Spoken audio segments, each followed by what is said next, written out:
তারেক জিয়া রহমানের কথা বলতেছি, উনি দেশ ছেড়ে চলে গেছেন, তাহলে কি উনি গুপ্ত? আপনার ওয়াইফকে চাকরি করতে দিলেন না, আপনি নারীর ক্ষমতায়ন চান? আমিরে জামাতের ওয়াইফ তো চাকরি করে, আমিরে জামাতের ওয়াইফ চাকরি করে, মেয়েরা চাকরি করে, আপনি আপনার ওয়াইফকে তো চাকরি করতে দেননি। আপনি নারীর ক্ষমতায়ন চান, আগে ঘর থেকে শুরু করেন। এবার আসেন, আপনি একটা কোম্পানি খুলছিলেন, সে কোম্পানির নাম ছিল কি? White and blue. এই কোম্পানি আপনি বন্ধ করে দিলেন। এই কোম্পানি আপনি 2017 সালে বন্ধ করে দিলেন।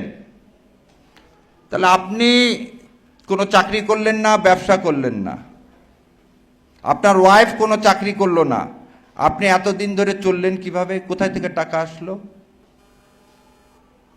আপনি বলতেছেন বাংলাদেশ জামাত ইসলামের আমিরে জামাত কিভাবে 3,20,000 টাকায় মাসে চলে। আপনি আপনার ভোটের ইয়াতে কি দিচ্ছেন জানেন? আমি দেখাই দিই, বলে দিচ্ছি আপনাকে।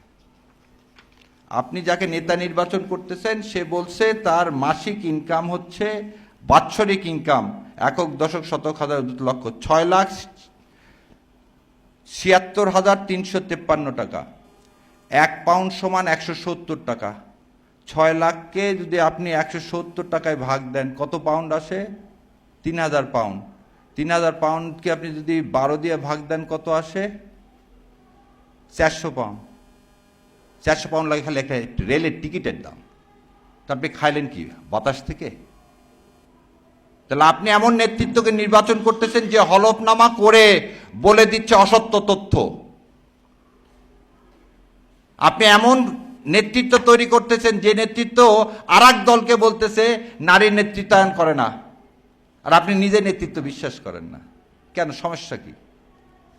আর একটা বললেন কি? ধর্ম নিয়ে বাংলাদেশ জামাতে ইসলাম বিশ্বাস করে। 91 ভাগ তাহলে মুসলমান বিশ্বাস করে না ধর্ম? তাহলে 91 ভাগ এদেশের মানুষ মুসলমান না? 91 ভাগ মানুষ এদেশের মুসলমান না? এই রেটরিকগুলো তৈরি করে আপনি কি চাচ্ছেন? ভাগ করতে চাচ্ছেন। গত 17 বছর আওয়ামী লীগ যে রেটরিক তৈরি করে গেছে, মুক্তিযুদ্ধের পক্ষ বিপক্ষ, আপনি এর সাথে একই কাজ করতেছেন। তাহলে এই বয়ান কার? এটা কি হাদির স্বপ্ন ছিল?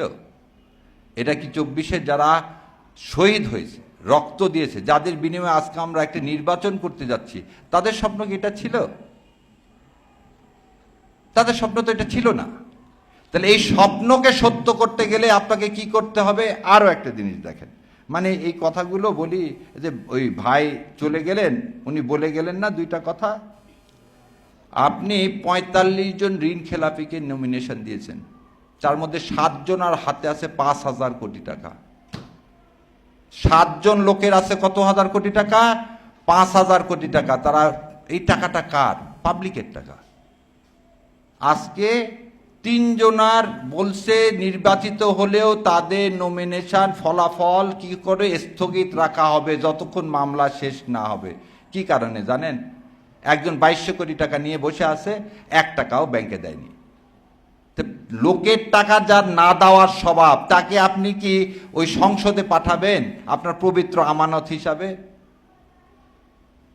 আমি এই কথাগুলোতে সবগুলো বলতেছি ডকুমেন্ট থেকে, কোনটা তো নিজের কথা বলতেছি না।